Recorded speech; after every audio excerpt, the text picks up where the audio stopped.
السلام عليكم. في عندي بان مريني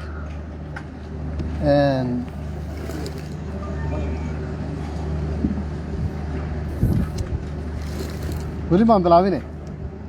انا ورتني يرسم رئيسني جمالتي لو اتبع الكي انا قول دمي ما نكي يونيفرس انا سؤالينا كجوابين انترفيو جينا دمي وري سيركي واضحه معلمين سؤالها كما بقى معلم بقى انا هايو سؤال شو هو حينوطح صباح وناكسن وبلابنا صباح وناكسن دمانتين waxaan rabaa halkan inaan uga mahad celiyo bahda warbaahinta Soomaaliyeed warbaahinta gaarka loo leeyahay warbaahinta qaranka sida joogtada ah ee uu kala war qaadano waxaan runtii rabaa inaan message-kaygu noqdo warbaahintu inay tahay laf dhabarta amniga iyo soo kabashada dalka reen qof walba xil gaar ah saaro suxufi markuu warka tabinayeen uu ka fakaro dan qaran ee aanu ka fakirin dan shakhsi inta haddaan ka gudbo waxaan rabaa inaan maanta halkan ku bilaabo aan idinku wacay shir jarayd oo ku saabsan arrin soo baxday 24 saacadood ugu dambeeyay oo ku ah qaranka Hagardaamo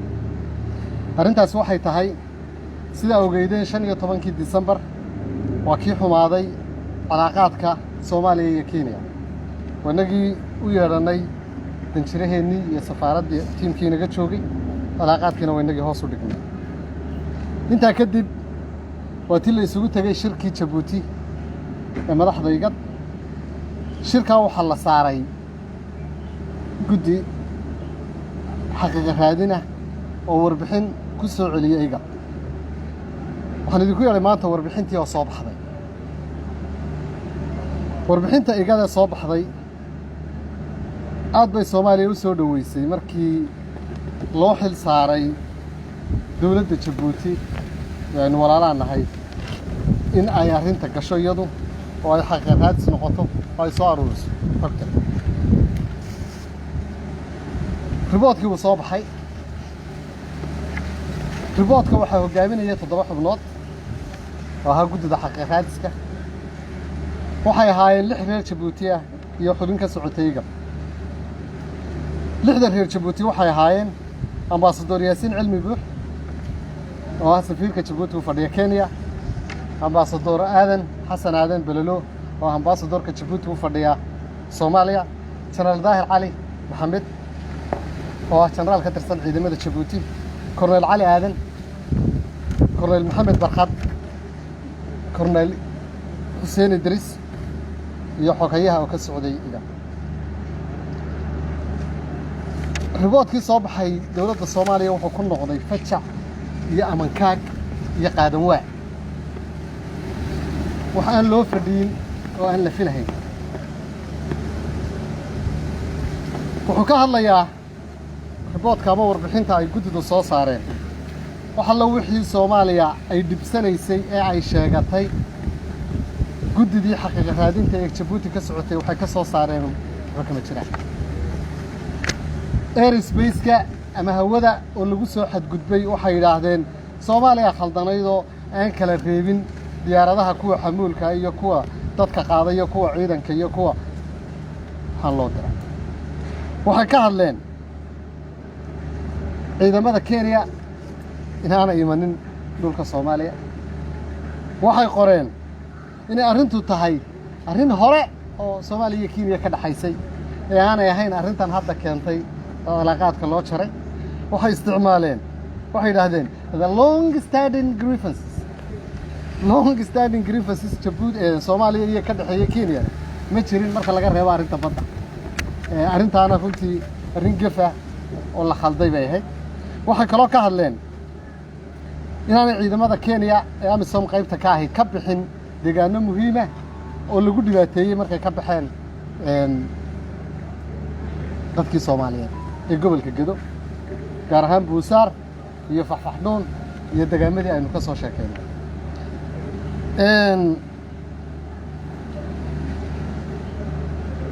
runtii markii guddida la sameeyay saan horeba u sheegay aad baan u soo dhaweeyay laakiin waxa ka soo baxay waxay nagu noqotay fajac iyo amankaag waxaan xasuustay markaan arkay warbixinta ninaan isnaqaan baanu habeen anagoo wada joogna fiid buu iga tegey subaxdii buu soo wacay markaasuu inuu xalay markaan ka tagay gabadh baanu isbaranay oo waxaan rabaa inaan gabadhii arooso oo goormaad aroosaysaa berri baan rabaa inaan guursado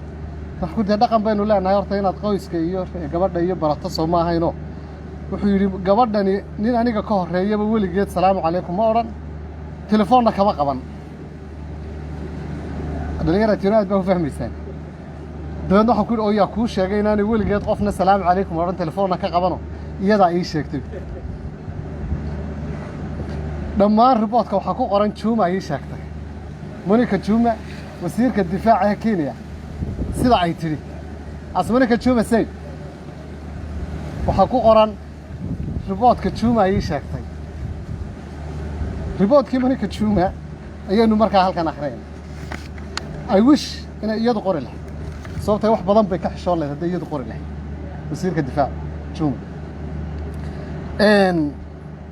daliishu waxay tahay markaa hal dhinac bay horta warkoodii qaateen way diideen inay tagaan dhulkii Soomaalida laba jeer bay Kenya ku noqdeen mandheeray tageen waxa laga bariyay balad xaawo u soo gudba waa diiday dadkii baa loo diyaariyay ciidamadii baa loo diyaariyay shacabkii baa loo diyaariyay soo gudba lagu yiri waa diiday marka xamar yimaadeen baa la yidhi aanu idin kaxayno oo diyaaradeen saaro balad xaawo idin geeyno waa diiday arrintaasi dareen bayna gelisay markaaba labada jeer ay ku laabteen dareen bayna gelisay inay hal dhinac warkoodii wasiirka difaaca qaataan dareen bayna gelisay ta ugu cajiibsan waxa weeye waqtigu soo baxay riboodka ama warbixintu wuxuu soo baxay 25 January oo doraad waxa dhacay soo ma xasuutaan dagaalkii waa dhacay duulaankii qaawanaa ee araxda ay Kenya kaga jabtay iyo dabadhilifkii la socday baa 25 dhacay if you look like elephant walk like elephant sound like elephant then you are elephant haddaad sida maroodiga u socoto sida maroodiga u cido sida maroodiga u hadasho then maroodiba haddaad maxaa isku soo beegay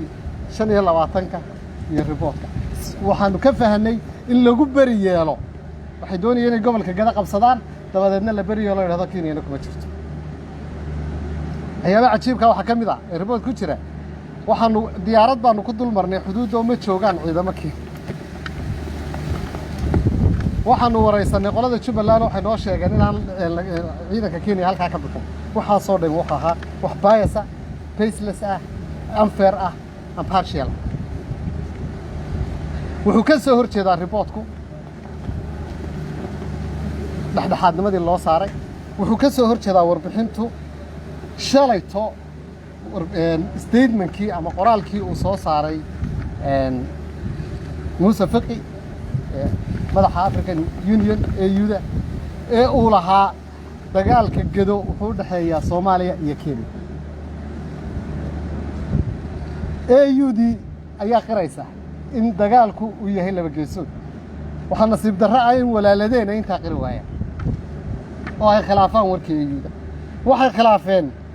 warkii ay sheegeen xildhibaanada iyo senatarada Kenyaatiga ah ee daawateen ee telefiyada waaweyn ee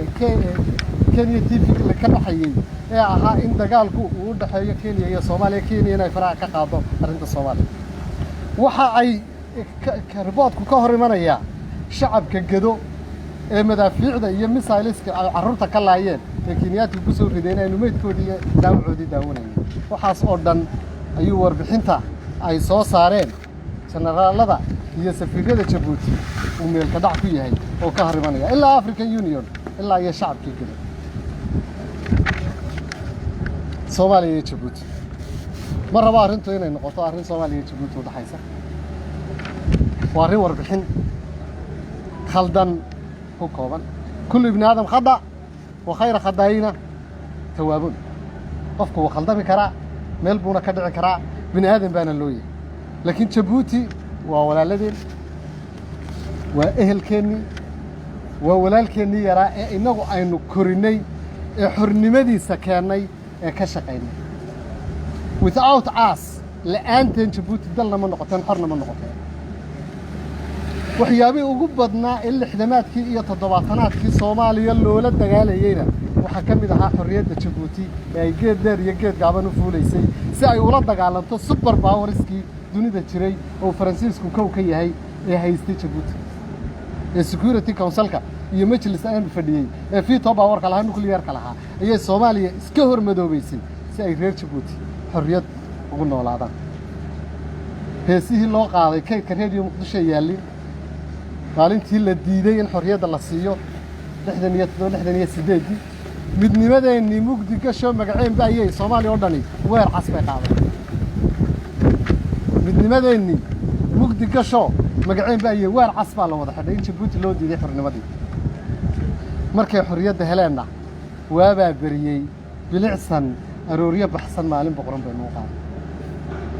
waa walaalkeennii yaraa anigaygan idinla hadlaya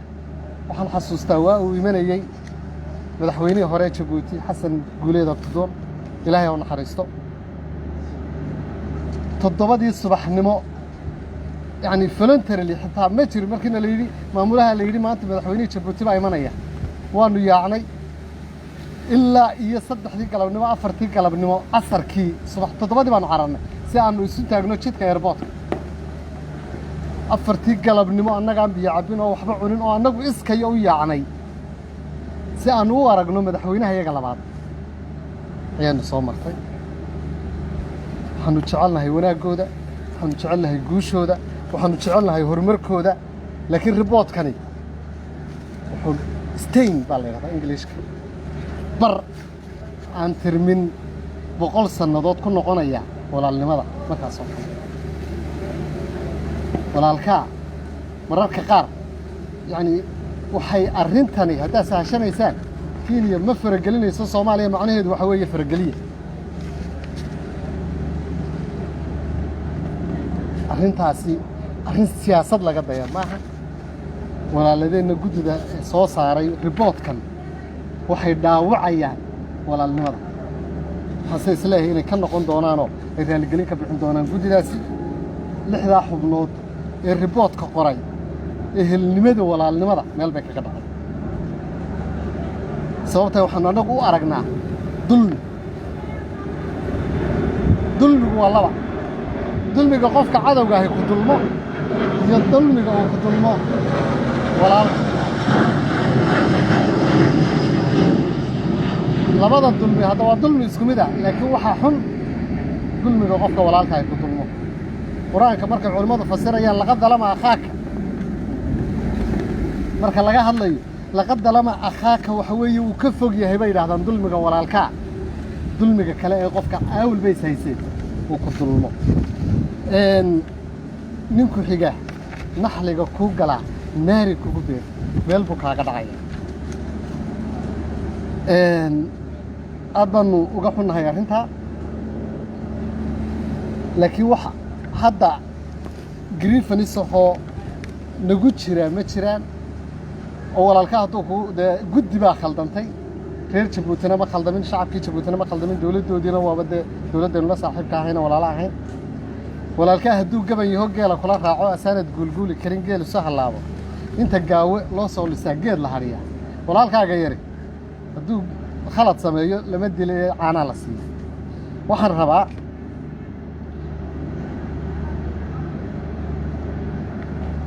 ina ogaataan in Soomaaliya dulmi badan ku socdo dagaal badan ku socdo waxa dagaalkan aan ku soo gabagabeynaya statement-kayga dagaalkan oo dhan wuxuu inoogu socdaana sidii aan idin sheegay doraad waa iftiinka inoo soo baxay ee dawladnimada iyo rajada iyo kabashada inta la inagu dilaya ee la inagu haystaa waa inta inagu nabad baynu rabnaa horumar baynu rabnaa Kenya nu la rabnaa wanaag Ethiopia nu walaag la rabnaa Charko dhamaan walaag la rabnaa Djibouti iyagu waaba walaalkeennii yaraa ee nina gacanta ku haynay hadaynahay dawladda Soomaaliyeed aynu weligeynba dadka ka xigsanayna difaacooda aynu u diyaar u ahayn inaynu u dhimano nafta u furo marka inagu mar walba waxaynu rabnaa wanaaga iyo horumarka iyo daris wanaaga iyo barwaaqada laakiin dad badan waxay rabaan Soomaaliya dib u noqoto ay kufto jabto soo kaban weydo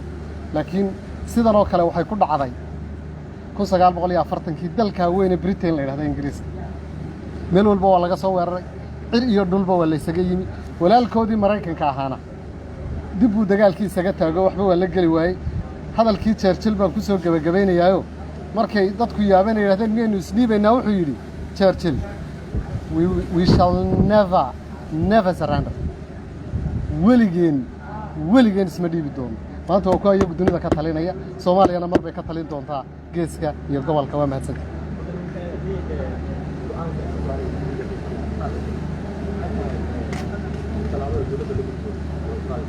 talaabada dawladda ugu doonay wataan halkan hadda u taaganahay waa taan leenahay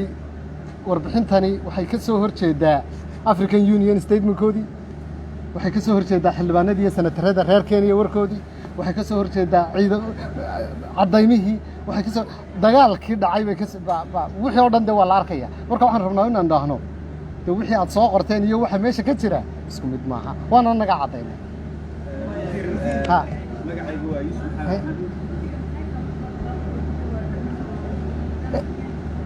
waxa markii shirkii ay summit baa la yiraahdaa madaxdu markay isu tagaan summitkii ka dhacay Djibouti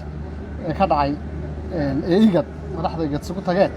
Soomaaliya waa tii geysatay dhibaatada ay Kenya ku hayso Jamhuuriyadda Federaalka Soomaaliya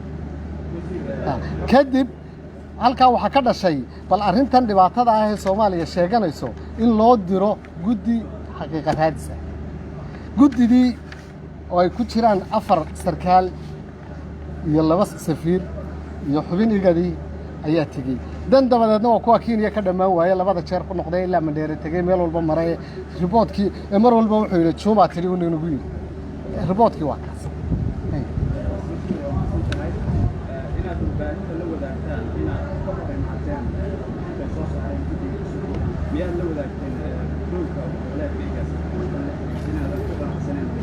channelada diblomaasiyaddu mar walba way furan yihiin wayna socdaan laakiin mar walba waxa muhiim ah shacabka Soomaaliyeed iyo dunidaba inaan u cadeyno warka laba war kasiyood baa loo cadeeyaa channelka diblomaasiyadda iyo channelka furan ee dadweynaha waxaan rabnaa 20 milyan oo Soomaaliyeed baan mas'uul ka nahay inaan u sheegno xaaladda dalkooda iyo mar walba halkay marayso xaq bay noogu leeyihiin waana waajib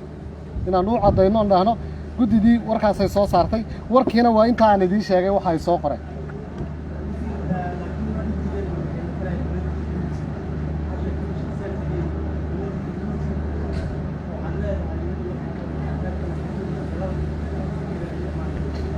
su'aashu anigu horta waxaan gaar ku yeelay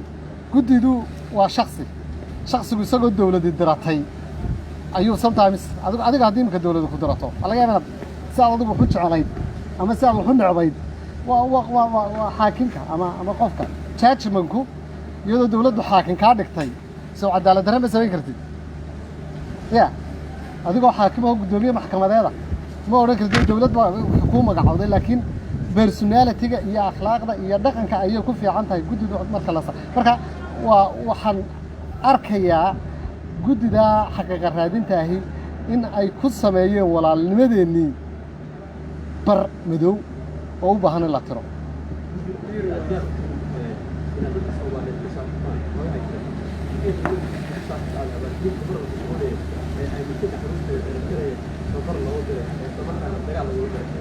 dawlad arrinta horena waa uga jawaabnay 10 jeer baan ka jawaabnay waxaan u malaynayaa adigu warka dhinac kaliya aad ka qaadataa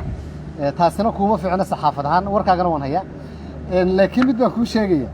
dalalku dawlad walba bilbilaahi calaykum kelmadaan dhegeysta war dunida dawlad ma aragteen tiraahdo ciidankayaga waxaan u diranay heblaayo waana halkaana 100 baa noo jooga halkaana 30 baa noo jooga halkaana 50 halkaana 800 ruuxaasi dawladnimo ma aha dawladuhu ma sheegaan ciidamada u tababaranaya haddaad ciidanka ku tababaranaya iyo meelaha kuugu tababaranayaan iyo tababarka nooc ay qaadanayaan aad suuqa soo dhigto weligeed ma maqashay taariikhda Soomaalida iyagoo ka sheeg weligeed ma maqashay Kenya oo ciidan baa meel lagu soo tababaraya weligeed ma maqashay Ethiopia inta meel Mareykan baa loo diraa Ruush baa loo diraa Japan baa loo diraa China loo diraa ciidamadeena waxa lagu tababaraa dhammaan dawladaha saaxiibka nahay Eritrea kamida Turki baa kamida Uganda kamida Djibouti baa kamida meel walba way noo joogaan meel walba ciidan baa inoo jooga la inoogu tababaraa laakiin waa dawlad xumo inaad ku tiraahdo halkaasaa intaas ii joogtaa iyo halkaasaa laygu tababaraa sarkaalka la tababarka loo qaatay wuxuu diyaar u yahay inuu naftiisa iyo maalkiisa iyo dhiiggiisa iyo dheecaankiisa uu u huro dalkiisa ilaa daashaan waan idiin joogayaa haddii saraakiin aysan ka bixinin arrintan aad uga kalfiyey maadaama xusbi ay soo wareysteen haddii saraakiin ka bixinin ka dowlad ahaan xuduudka Soomaaliya xiriirkooda wuxuu noqon karaa walaalnimadeennu waa wax weyn walaalnimadeennu waa dhiig blood we share blood laakiin de khalad baa walaalkaa samayn kara waa aniga ku yiri laga dalamak akhaak walaalkaa hadda wuu ku dulmi karaa wax aan ku qabanna wuu soo saari karaa taasi waxay u baahan tahay marka laysu yimaado shirarka laysu yimaado la yidhaahdo arrintaasi meel ka dhacday ahayd gafahayd de waxabana ugu filanba wixii doraa dhacay ee maatida lagu laayay ee hoobiyaa lala dhacay ee madaafiicda lala dhacay ee la soo 500 oo ciidan waxay yiraahdeen wax alla wax ciidan oo xuduud xagga ka jira ma jiraan 500 oo ciidan in habeenkii ka soo talaabay dabeedna waa kuwa African Union ka qaylada ku dhuftay Kenya iyo Soomaaliya arrinta wada hadal ku soo dhameeyay mar walbana sida ay African Union ku sheegeen diyaar baan u nahay wada hadal diblomaasiyad nabad iyo xasilooni inaan kula noolaano walaalahay aad baa u mahadsantihiin thank you very much